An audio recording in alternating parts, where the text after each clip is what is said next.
Hello, I'm Hannah Kaplan, and this is the WCS Wild Audio Podcast, where you'll find reported audio stories covering the latest news and newsmakers from the Wildlife Conservation Society's Global Conservation Program, Zoos and Aquarium, and their many partners. We've got a great show today, so let's get to it.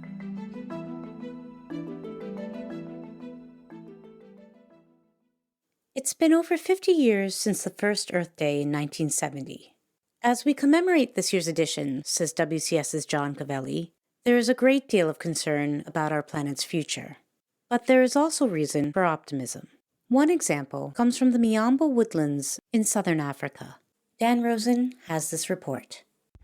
Last week, governments from across southern Africa gathered for 2 days in Washington, D.C. to talk about conserving the Miombo Woodlands. This is an area of over 1.9 million square kilometers that supports impressive biodiversity, climate change mitigation and adaptation, and the livelihoods of some 250 million plus people. The African-led Miombo initiative to conserve it is being driven by the president of Mozambique, Felipe Jacinto Nyusi, in collaboration with the other governments in the region. Emma Stokes, WCS's vice president for field conservation, was part of a WCS delegation in Washington for these talks, and early on she addressed the government representatives.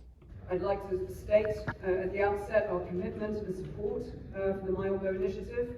WCS is a global... In her speech, Stokes emphasized 2 sites in the region where WCS already works extensively. In Tanzania, WCS provides technical and financial assistance in the Ruaha Katavi landscape. And in Mozambique, WCS is a co-management partner in Niassa Special Reserve. Specifically, Stokes said, WCS stands ready to double down on its management and conservation commitments to large landscapes in this area that can contribute to both wildlife conservation and to opportunities for local economic development. The best time, and in some respects, the sense of really feeling a part of nature was at night, and the sounds that you heard. That's John Calvelli, WCS's Executive Vice President for Public Affairs. Earlier this year, John, Emma, and others from WCS were in Niassa to discuss this initiative with President Nyusi. And one of the things about Niassa where I went was, first of all, it's incredibly remote. You have to understand that this area is the size of Switzerland with about 60,000 people. It's this humbling experience that being in the middle of nature in this incredibly pristine space, and that sense of responsibility that you feel that we need to be protecting this area for future generations. It was amazing to be immersed in that natural world. Earth Day, John says, is a good time to reflect on the important role nature plays in places like this around the world. You know, Earth Day is a day for us to reflect that every day should be Earth Day. It really is this moment where we can all realize the role and responsibility we have to help save this planet for ourselves and for future generations. I have these visions of the excitement that when it started, that people felt that they were going to make a difference and help save our planet. And in many ways we have, says John. In the U.S., he cites the Clean Water Act, Clean Air Act, and the Endangered Species Act.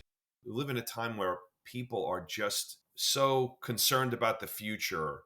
And I think Earth Day gives us a chance to reflect on how much we've accomplished over the last 50 years.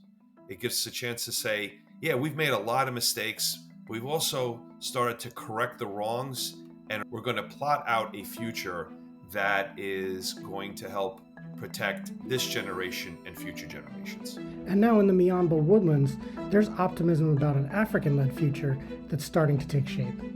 For WCS Wild Audio, this is Dan Rosen. Today's episode was produced and reported by Dan Rosen, with help from Hannah Kaplan and Nat Moss. The WCS Wild Audio Podcast is a production of the Wildlife Conservation Society. Please join us next week for a new episode, and don't forget to rate or review the show wherever you get your podcasts.